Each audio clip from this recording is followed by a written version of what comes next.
Hello YouTube, Robin Hood Bricks here, and welcome to the old town of Brick Nottingham, where I've finally got the pieces to work on my castle extension, the Ross Tower.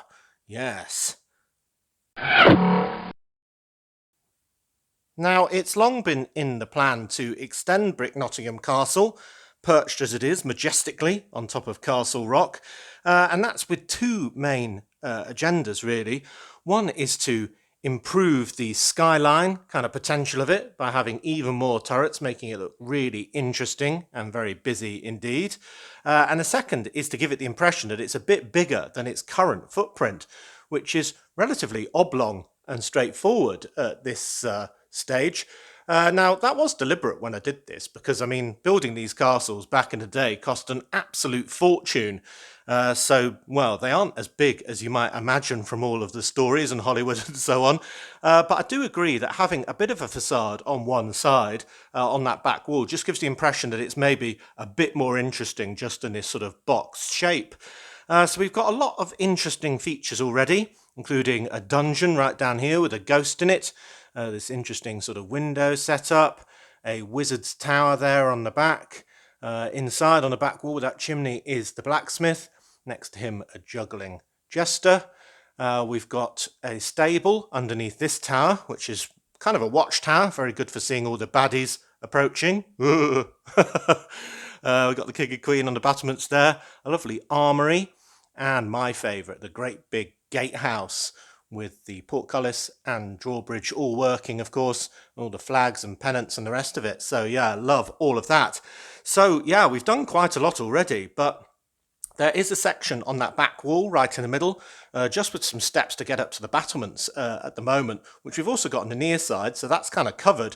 So we could remove that central section of wall and build a great big another tower, probably representing a keep, which would be the sort of second stage of defences for the king and queen to retreat to if they were being invaded. So if the main castle was overrun, they'd still be safe.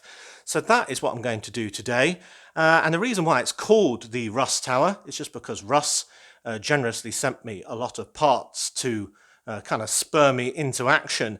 And although he didn't quite give me enough, so I did have to augment his pieces with a couple of brick calls. Yeah, he gave me loads of really interesting old grey sort of turret section pieces and stuff like that. So I'm going to try and use as many of those as I can.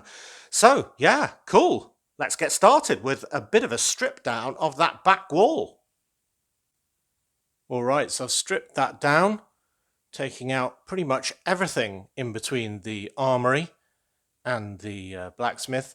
In fact, I had to take things back a little bit further than I wanted to ideally, but everything was connected in a very strong way. Must have built it properly in the first place. But yeah, that section is 15 studs long, represented by 3 of these 5 long panels.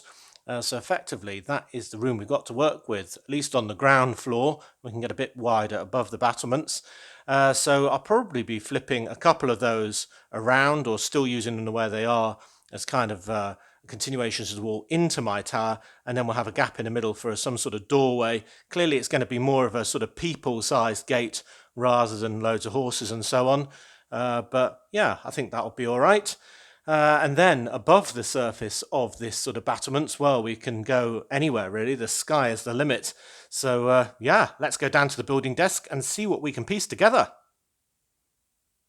Good. Well, I'm going to be building on this kind of template, I suppose, today, representing the 3 panels we removed, 1 facing towards us now, and 3 with number 2 in the middle missing, representing the way into our keep. So yeah, if I build up from there, everything should fit when we get it back into the city. That's the plan anyway. And here are a few of the more interesting pieces that Russ contributed. I've never had these ones before. Effectively, you can get 4 of these and make a huge big round tower. So I thought that's what I'd do here, basically make, well, half of a huge round tower, effectively using 2 of those together like that. So that would be one level of it. I also got a couple of these, but I'm going to use just one of them to represent a half of a smaller tower. So I think that's going to be my tower on a tower that I keep mentioning. So that will be kind of like that right at the very top. So if that's the top sorted, then we, well, probably need to start at the bottom. That makes more sense, doesn't it? And that's where I'm going to use these sort of portcullis guide type pieces. And I don't want to do a great big normal width portcullis because I haven't got space. So I thought I could do a little kind of door that's made of bars that would be a portcullis dropped from above. And the best piece for that is surely one of these sort of prison bar pieces. Now, we'll have to imagine that this goes up and down. I don't think I've got enough space to do a play feature, though technically I suppose you could by attaching string on the top of there. But it does fit very well. And basically, that is 3 studs in between there, 4, 5. Well, it's going to fit perfectly in between this section here. So that is basically what I'm going to do. So I've got a couple of corner panels, and they're the things that Russ didn't send me. Not that I really can complain at all, but they're the ones I've been buying just to fill up all the spaces. So if I put kind of a bit that sticks out a bit from that normal wall, then I should be able to add these onto the next bit on there facing inwards. So then I can slide my mini sort of pedestrian portcullis into position. Oh yes, that looks very good. That looked really good against the wall as well because we're able to see those dark bars very clearly. So that's very nice indeed. I like that.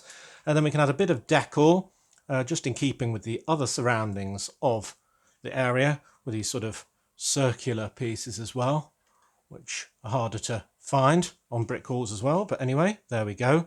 And there is our kind of foundation level of our tower.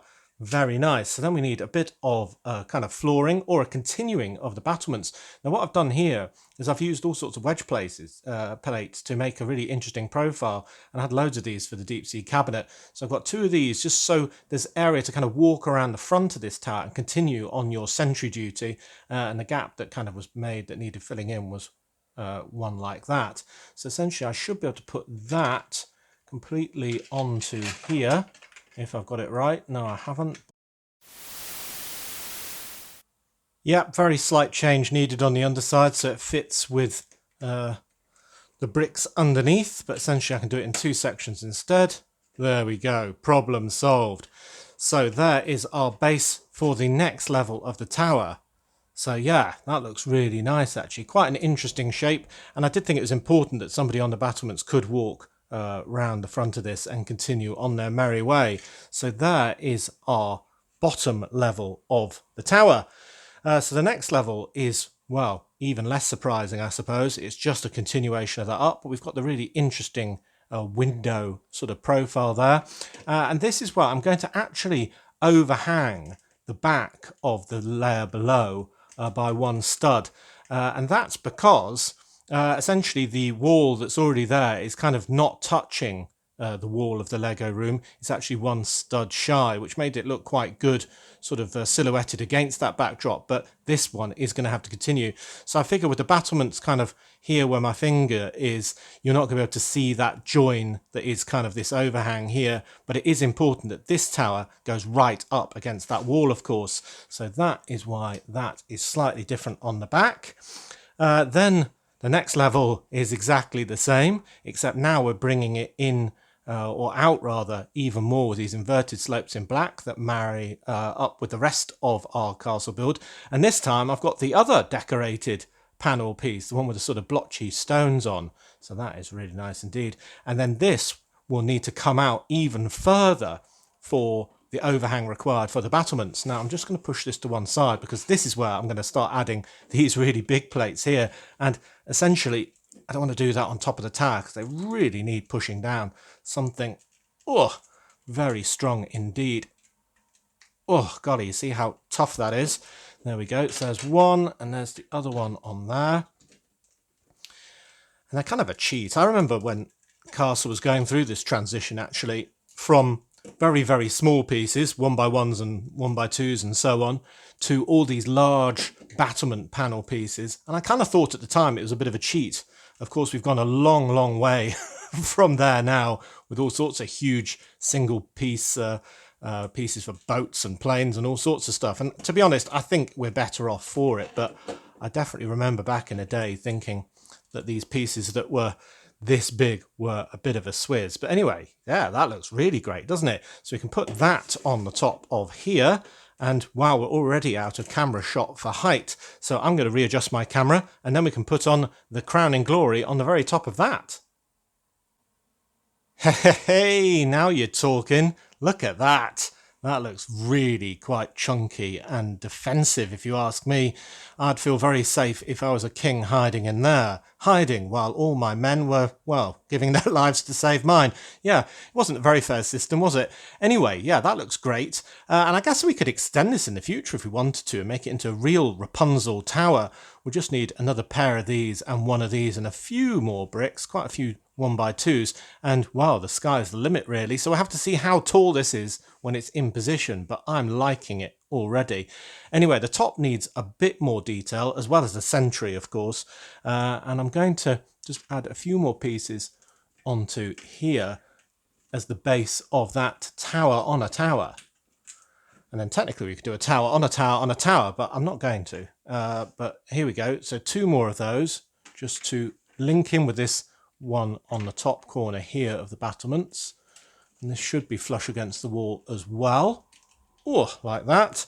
Then we can add more of the inverted slopes in black for the very top here, like that. And then we can put this on, which again I'm going to have to push down very hard.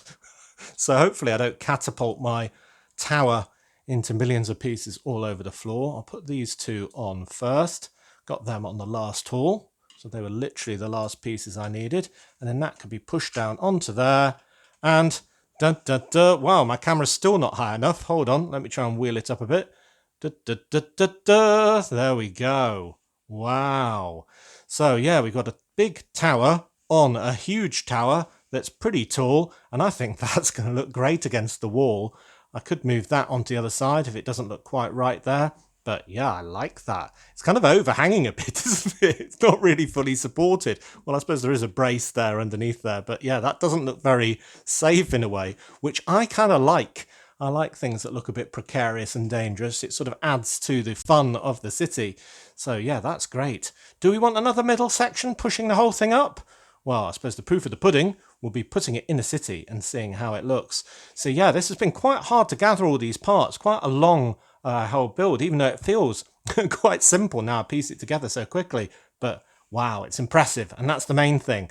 Yes, so I have to make sure this is flush against the wall, add a sentry on the top, or maybe the top of the top. Yeah, and that'll look really nice. Very happy. Thanks, Russ. Well, it's a bit of a stretch, but yeah, it's going in all right. Looking good so far with the ground floor. I'm not sure how well you can see the little portcullis gate, but you can see it in real life. It's just relatively hard to show you on video in the shadows. But anyway, I shall keep building. Ho ho ho ho! We almost need a fanfare of trumpets for the unveiling. Although, if you think about it, it must have always been there because it is a medieval castle, of course. So it can't be a new Rust Tower. It must be a very, very old one. Things I like about it are the fact that we've got an even higher point to see baddies coming from. Dun, dun, dun. But also the sort of subtle variations in the sun damage and the age of all these bricks really gives it a kind of mottled appearance, which adds to the texture of the printed pieces as well, making it look really quite old. And that's why I definitely wanted an old grey castle rather than the new light grey, which is very similar. Most of the parts are available in both, but yeah, it just is a bit more nostalgic. So I suppose we're still open to that question of whether we want an extra level of this tower. It'd be very easy to do. Rip the top off, stick something else in the middle, and then put it back on. But yeah, then it'd be really, really tall and a bit more visible, hidden as it is a little bit by this front watchtower.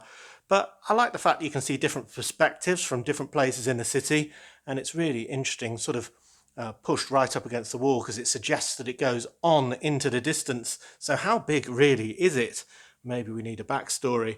And the fact that we've got a sentry right up there with his pike held high, or halberd, or well, whatever it is, that gives it a really nice silhouette. I like it a lot.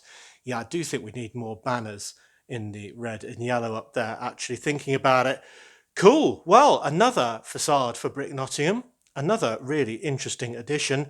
I like it very much, and it's a fitting tribute to the generous gift of Russ, who sent that in. So yeah, if you want to send something to the channel to influence a future build, you can by sending it to the usual PO box address, and then maybe we'll have something as impressive as this as a result of what you send in.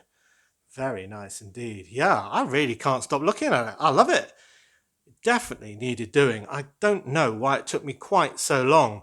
Oh, and I love the overhang of the sort of small turret over the side of the big one. Yeah, it looks very unsafe indeed. I like it, but as always, tell me what you think. Well, I think this castle is definitely full now. If we were to ever do a castle 2.0, I suppose we could do one with a bigger footprint and cram even more in, but you know, I really like it. I kind of like a compact castle with loads going on rather than a really expansive one. But you never know, Future City could have this going down the pathway, to ground level, or maybe have castle city walls or something like that lower down with pubs built into them, like our Crown Inn down here. But yeah, the old town is looking even more magnificent and tourist worthy, especially now with our horse-drawn carriage going in there, as suggested by you. So yeah, it's really looking very nice. Good. So as always, thank you very much for watching. It is appreciated. Do remember to like, comment and subscribe for more awesome LEGO videos. And if you value this channel, there are many ways in which you can support it. Do check out the links in the description below. And as I said earlier, if you want to send something to the channel, you can via way of the PO box. And next time on Robin Hood Bricks, we'll be doing another build in the city or cabinet. Haven't got a lot of time this weekend, so I don't think it'll be a huge one. I have been cramming in some good designing time, you'll be glad to hear, in the evenings. So yeah, whatever we get up to, I'm sure we'll have great fun. But until then, see you! Lovely. Much more depth.